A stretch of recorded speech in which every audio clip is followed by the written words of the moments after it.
Det er aldrig for sent at sætte skub i en ny karriere. Det er 59-årige Finn Lund fra Hjørring et rigtig godt bevis på. En af hans venner spurgte for et års tid siden, om Finn ville lege, og det ville han gerne.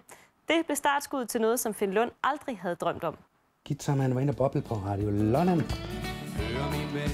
Ja, det handler om musik, nærmere bestemt dansk pop, hvor Finn Lund det seneste års tid har slået både Candice og Bamses Venner på hitlisterne med nummeret Guitarman, som han lægger stemme til. Der var den altså også med i alle 15-16 uger der. Finn Lund har altid spillet musik, men kun hjemme i privaten, for jobbet som ekspedient i skiftende butikker i Hjørring skulle jo passes. Han var dog med på ideen, da kammeraten, tekstforfatteren og komponisten Arne Strøm manglede en sanger. Nummeret blev sendt til 50 lokalradioer og strøg direkte forbi de store navne i dansk pop. Finn Lund er dog ikke den, der slår sig for brystet og råber efter en professionel karriere. Det tør jeg ikke sige nu, men det kunne da være sjovt.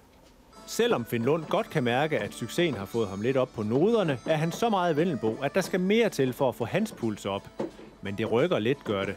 Og efter utallige opfordringer har han stået på en scene. En gang og med rystende hænder på mikrofonen. Men der var jeg da nødt til at holde den ved den med begge hænder, fordi jeg var godt nervøs. Jeg har jo aldrig nogensinde prøvet at stå og synge på en scene før, og der var måske et par hundrede mennesker. Publikum kunne dog godt lide Finns sang. Jamen, det gik godt. Jeg synes, det gik godt. Bortset fra nervøst. Jeg fik at vide, at det gik godt. Finn Lund har efter den første succes udsendt flere sange, og er i øjeblikket ved at strikke det hele sammen til en CD.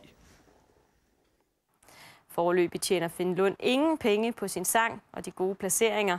Pengene går udelukkende til komponisten og tekstforfatteren. Han forventer at gå på efterløn om et års tid, og først til den tid begynder han at tænke økonomi ind i dansk poppen.